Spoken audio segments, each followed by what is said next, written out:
میرا آج کا ٹاپک دنیا کا بلند ترین ماضی جنگ سیاچن ہے، جہاں چمک ایلی بون سلنگ آپریشن جو کہ ایک سوئسائڈل مشن تھا جس کو میں نے لیڈ کیا تھا، اس پہ بات کی جائے گی۔ یہ چمک بیلا فونٹ کا ایک سب سیکٹر ہے، وہاں ہماری ہوتی ہے ڈسیپشن۔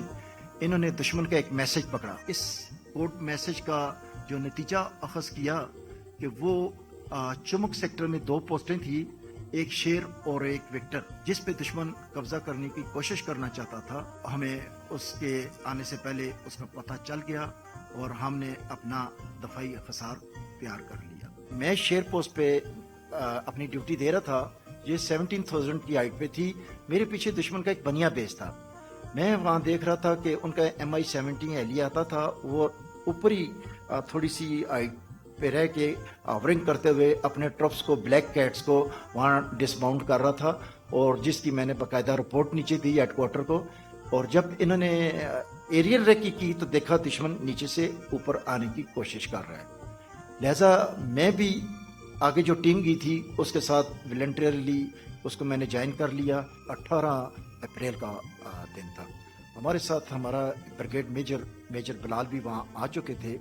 اور اس دوران میں آپ کو بتاؤں کہ رمضان کا مہینہ شروع ہو چکا تھا، 3 دن تک ہم نے کچھ بھی نہیں کھایا پیا، بالکل بھوک پیاس سے ہم نڈال ہو رہے تھے۔ ٹام چینی کا ایک میرے پاس مگا تھا، اس میں ایک موم بتی جلا کے میں نے اتنا سارا پانی بنایا تھا کہ میں نے دیکھا وہ جو میجر صاحب جب آئے تھے تو ان کی حالت اتنی خراب ہو چکی تھی کہ اگر ان کو پانی نہیں دیتا تو ان کی ڈیتھ ہو جاتی۔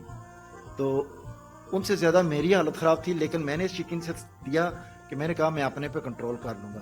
تو مجھے اس کیپٹن نے، جو میرے سینئر تھے، مجھے نے کہا تھوڑی دیر بعد تو مر جائے گا۔ میں نے کہا کیوں سر؟ کہتے ہیں کہ تم نے پانی اس کو دے دیا اور تمہاری حالت کیا تھی؟ تو میں یہ سمجھتا ہوں کہ اگر میں نے زندگی میں کسی کو کوئی چیز دی ہے تو وہ پانی دیا تھا۔ ہمارے بریگیڈ میجر نے بریگیڈ کمانڈر سے بات کر رہے تھے کہ sir we can't scale this site because of its vertical approach آ گئی۔ تو میں نے اس کو کہا سر نہیں، میں اس کے لیے والنٹیئر ہوں، یہ میرا کنٹینجنسی پلان ہے، آپ مجھے ہیلی کاپٹر لے کے دیں، میں اس پہ سلنگ ہو کے جاؤں گا۔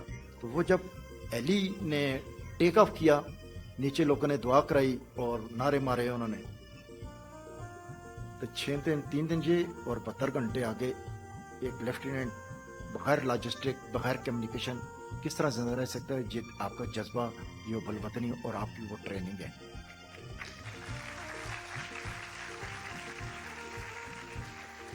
جس کمپنی نے لاما ہیلی کاپٹر فرینچ کمپنی نے ڈیزائن کیا تھا، یہ بیٹا 15,000 پہ فلائی کر سکتے تھے۔ وہاں اس پائلٹ نے میرا اوپر سے سلنگ ریلیز کیا، میں 25,000 فٹ سے بغیر پیراشوٹ کے میں وہاں سے کلا بازیاں کھاتا ہوا میں 22,158 فٹ کی پیک پہ آگے لگا، وہاں سے سلپ ہو کے کریوس میں چلا گیا 21,400 پہ۔ وہاں جب میں گیا تو کوئی جھاڑی نہیں تھی، کوئی پتھر نہیں تھا کہ جس کو میں پکڑ سکتا، میں اپنے آپ کو بیلنس کر سکتا، میں کھڑا نہیں ہو سکتا تھا۔ اس کے بعد میں نے جذبات میں آ کے اذان دی ان کونوں پہ، وہاں مشرق و مغرب کا نہیں پتہ چل رہا تھا، دھند تھی، طوفان تھا، فائر ہو رہا تھا۔ تو میں نے اللہ سے دعا مانگی کہ اللہ تعالیٰ میں پاکستان آرمی کا سپاہی ہوں، میری مدد کرے۔ تو پھر میں نے بیٹا 4 راؤنڈ میں نے لیفٹ، رائٹ، بیک اور فرنٹ پہ فائر کیا تاکہ اینیمی کو پتہ چل سکے کہ پاکستان آرمی یہاں پہ لینڈ ہو جائے۔